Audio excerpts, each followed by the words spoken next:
Ari gali subong ang ginimo ko nga nga rocket stove, no? Obra ni siya sa mag-wheels ka sa lakyan. No? Nakuha ko ni sa scrap. So man siya, ginobra ko nga rocket stove. Pang slice ko siya pag welding. Hindi ko ako namin mag-welding.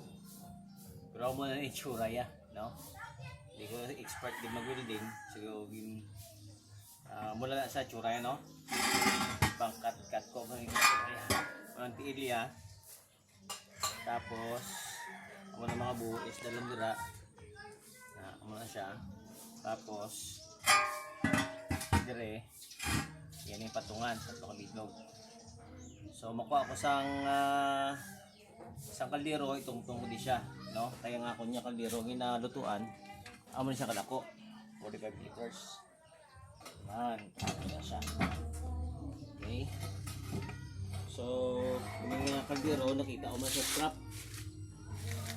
scrap na niling.